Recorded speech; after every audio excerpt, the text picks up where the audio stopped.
자, 안녕하십니까. 지난 시간까지 코딩하고 프로그램을 사용해서 어플을 한번 제작을 해봤고요. 간단하게나만. 이제 본격적으로 이 블록 코딩에 대해서 배워보도록 할 텐데, 요 앱 인벤터를 위주로 수업을 한다고 했습니다. 근데 요 세 가지가 쓰는 방식이 다 똑같습니다. 어차피 똑같고, 쓰는 그런 기능 같은 것들은 요 코들러가 많고, 지난번에 설명했듯이, 요 띵커블은 유료가 되겠고요. 그래서 우리는 기본적으로 앱 인벤터, 가장 기본이 되는 요거를 가지고 수업을 하기로 했었죠. 그리고 이 세 개는 다 호환이 돼요. 요게 앱 인벤터에서 작업을 했더라도 코들러로 가져갈 수 있고, 코들러에서 작업을 했더라도 아무데나 다 가져갈 수가 있습니다. 자, 그럼 요걸 하기 전에, 지난번에 중간중간에 그 홈페이지 만드는 거에 대해서 한번 설명을 드렸었는데요. 거기에 대해서 조금 더 자세하게 알고 싶은 친구들은, 여기 유튜브 강의를 시청하시면 되겠습니다. 생활코딩이라는 게 있는데, 이고잉 선생님께서 강의를 해주시는 건데, 좀 괜찮은 것 같아요. 전체적으로 이해하기가 좀 쉽고 재밌진 않지만, 쉽게 잘 설명이 되어 있습니다. 요 순서대로 수업을 들으시면 되겠어요. HTML, CSS, 자바스크립트, 홈서버, 그래서 이렇게 들으시면 그래서 웹에 대해서는 어느 정도는 잘 이해가 될 수 있을 것 같습니다. 그리고 이 유튜브가 요즘에 좋은 게 뭐냐면 내가 원하는 강의를 찾으면 거의 다 나오거든요. 그래서 뭔가를 배우고자 한다 하면 유튜브에서 강의를 찾아서 배울 수가 있어요. 이게 굉장히 좋은 시스템이거든요. 그래서 유튜브에서 뭐 이상한 그런 영상 같은 거 많이 보지 마시고 이런 도움이 되는 이런 영상을 많이 시청하시길 바래요. 옆에 가면 강의가 쭉 있습니다. 그래서 여기까지 쭉 다 들으면 뭐 박사가 되는 거죠, 거의. 물론 다 이해했을 때. 자, 그렇고요. 옛날에는 뭐 인터넷 강의도 없고 뭐 하니까 이런 거를 미디어로 배우고 싶은 거를 배우고자 했을 때는 학원 가는 거 말고는 없었어요. 그래서 요즘에는 얼마나 시대가 좋습니까? 배우고 싶은 거 다 배울 수 있고, EBS 듣고 싶을 때 손 안에서 언제든지 볼 수 있고. 자, 시대가 이렇게 좋아졌는데 이 유튜브로 이상한 그런 동영상만 보지 말고 좀 도움이 되는 동영상을 좀 시청했으면 좋겠다라는 그런 바람을 가지면서 자, 요거 한번 먼저 보도록 하죠. 띵커블인데 세 가지 종류 중에 이 두 가지 먼저 보시고 그 다음에 앱 인벤터로 넘어가도록 하겠습니다. 띵커블인데 이렇게 띵커블.com으로 접속을 하시면 되고 자, 이거의 단점은 유료라고 해서요. 돈을 내야 사용할 수가 있고요. 사이트를 들어온 다음에 이렇게 시작하다 버튼을 누르시면 이렇게 시작이 되고요. 영어로 하겠습니다. 한국어로 하면 좀 헷갈려가지고 그렇다고 영어를 잘해서 그런 거는 아니고 자, 이거 플러스 크리에이트 뉴 앱을 누르시면 새로운 게 나타나게 되겠고요. 홈디 한번 볼까요? 홈디 크리에이트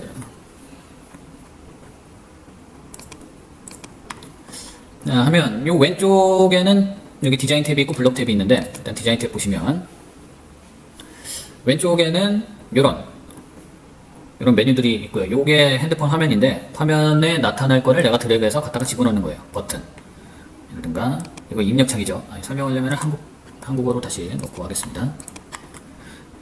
텍스트 입력창. 지난번에 해봤죠. 그 다음에 웹뷰어 스위치. 이런 거 지난번에 그 스마트 메이커 했을 때랑 비슷해요. 날짜 입력, 시간 입력, 뭐 이런 거. 그래서 여기에서 드래그해서 이렇게 갖다가 집어넣어 주기만 하면 일단 화면 안에는 들어가는 거예요. 화면 안에는 들어가고, 여기에 이제 얘가 단추라고 써 있는데, 지금 요거에 대한 이름도 바꿀 수가 있는 거죠. 그래서 이름은, 이래서 저기 영어로 놓고 쓰는 건데, 여기가 번역이 돼가지고 지금 이렇게 돼 있는데 영어로 놓고 다시 하면 여기에다가 쓴 글자가 여기에 표시가 되는 거예요. 그래서 뭐라고 쓸까요? 홈이라고 쓰면 여기에 적은 이쪽에 표시가 되고요. 단추의 이름을 이쪽에서 선택을 해주시면 되겠고 뭐 보시면 아시겠지만 컬러, 폰트 사이즈, 백그라운드 컬러 등등을 정해서 입력을 해주시면 되겠습니다. 이런 것들은 간격 띄우고 뭐 이런 것들이에요. 간격 띄우는 메뉴들. 그래서 이렇게 입력을 해주시면 되겠고 자, 요거는 여기도 뭐 여기에 입력하세요. 이거 원래 한국말로 뜨는데 만약에 키하고 몸무게를 받는 정보를 받아야 된다면 키를 입력하세요. 라는 게 여기 이렇게 뜨게 되겠죠. 이렇게 쓸 수 있고 뭐 여기에서도 뭐 이것저것 입력을 받는 거기 때문에 옵션 창에 이렇게 옵션 메뉴는 많지 않죠. 그래서 이런 것들을 입력할 수가 있다. 자, 이런 것들을 입력하고 나서 얘네들은 어떻게 작동을 시키냐면 이 블록을 누르시면 아까 선생님이 썼던 이 버튼 1이라는 게 있어요. 얘가 요 버튼의 이름은 버튼 1이거든요. 그 안드로이드 스튜디오 할 때 ID라고 생각하시면 되겠죠. ID. 이거는 표시 문자. 얘가 ID. 다시 블록으로 와서 버튼 1 누르신 다음에 when 버튼 1 클릭. 버튼 1을 클릭했을 때. 그 다음에 여기 do라고 되어 있는데 여기에 실행될 어떤 내용들을 담으면 되는 것이죠. 그래서 어느 정도 이해가 되셨죠? 그래서 안드로이드 스튜디오에서는 마찬가지로 여기에서 화면을 꾸미고 코딩 부분으로 코딩 탭으로 넘어와서 문자로 뭐 다 이걸 쳐줬어야 되는데 그저 길게 쭉 쳐줬어야 되는데 얘는 블록으로 하나씩 갖다가 끼워 맞추면 되는 거죠. 중학교 때 혹시 그 엔트리나 스크래치 같은 거 많이 해보셨을 거예요. 그런 거 해보신 분들은 좀 이해가 빨리빨리 되실 텐데 그거와 마찬가지로 이렇게 블록으로 어떤 활동이 일어나는지를 정해서 주면 되는 것입니다. 그래서 예를 들어서 여기에서 라벨 하나 갖다 놓고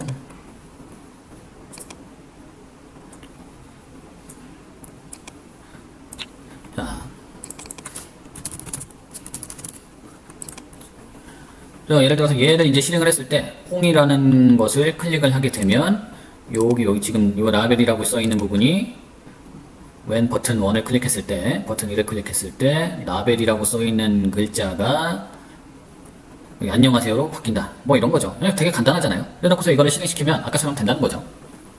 그래서 일일이 손으로 코딩을 할 필요가 없이 블록을 하나씩 꺼내 갖고 와서 이렇게 바꾸는 뭐 이런 방식을 블록 코딩이라고 하고요.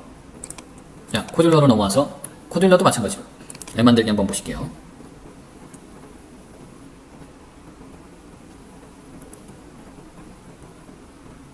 자, 이것도 비슷한 똑같은 거죠. 다 똑같은데 이거 만들어 놓은 거 한번 열어보겠습니다.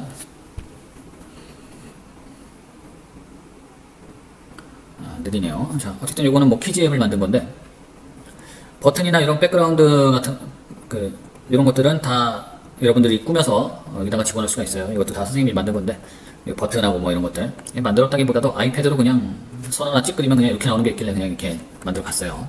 자, 마찬가지로 구성이 같아요. 근데 여기 디자이너하고 블록 요 탭 메뉴가 여기 있어요. 아까는 여기 쪽에 있었는데 자, 여기도 뭐 버튼, 체크 상자, 뭐 날짜 선택, 이미지 레이블 뭐 여기 다 똑같습니다. 레이아웃 배치하는 거, 미디어, 그리기 애니메이션 뭐 다 똑같아요. 다 똑같고 그 다음에 여기 왼쪽으로 와서 저기 가려져 있네요. 왼쪽으로 와서 이 버튼에 대한 글씨나 뭐 넓이, 높이나 색깔이나 이런 것들을 정해주는 것도 똑같죠. 여기 텍스트라고 써 있는 곳에다가 뭐 이렇게 치면 뭐 이렇게 나오는 거고, 그죠? 자, 그 다음에 블록으로 넘어가서 좀 복잡해 보일 수 있는데 똑같아요. 아까랑 똑같죠? 여기 지금 한국어로 되어 있으니까 여러분들이 이해하기가 좀 더 편할 것 같긴 하네요. 언제, when, 버튼 B 클릭 이렇게 써 있었죠. 그랬을 때 뭘 지정을 하고 리스트 불러가지고 퀴즈를 맞출 수 있게 뭐 만드는 것들인데 이런 것들을 이제 해보도록 하겠습니다. 근데 이 블록 코딩이 사실 조금 쉬워 보일 수도 있는데 또 하다 보면 코딩은 코딩이기 때문에 머리를 좀 많이 써야 되는 그런 상황이 있습니다. 그래도 우리가 실생활에 쓰는 그런 간단한 어플들은 충분히 쉽게 잘 만들 수가 있기 때문에 좀 배워놓으면 웬만한 건 다 만들 수 있을 거예요. 그것도 그렇고 이 어플 자체를 지금 선생님은 코듈러에서 만든 게 아니라 앱 인벤터에서 만들어 와가지고 요거를 이쪽으로 넘겨본 거예요. 코듈러 쪽으로. 그래도 동작이 잘 되더라. 해보니까 된다고 해서 해봤는데 진짜로 잘 됐습니다. 그래서 이렇게 한번 보고 디자인이 근데 좀 이 코듈러가 좀 깔끔한 것 같아요. 앱 인벤터는 사실 디자인이 살짝 조금 떨어지긴 하는데 어쨌든 이 코듈러의 장점은 뭐였냐면 광고도 등록되고 다 되는데 수수료 있다. 이걸로 어플 출시하면 한 30% 정도 띄고 우리가 수익률을 받아야 된다라는 것이죠. 그래서 이 띵커블은 애시당초 유료고 돈을 내고 해야 되는 것이고 이거는 무료지만 수익 냈을 때 수수료 낸다는 단점이 있었습니다. 자, 그러면 이제 앱 인벤터로 가서 우리가 실질적인 코딩을 한번 해보도록 하겠습니다.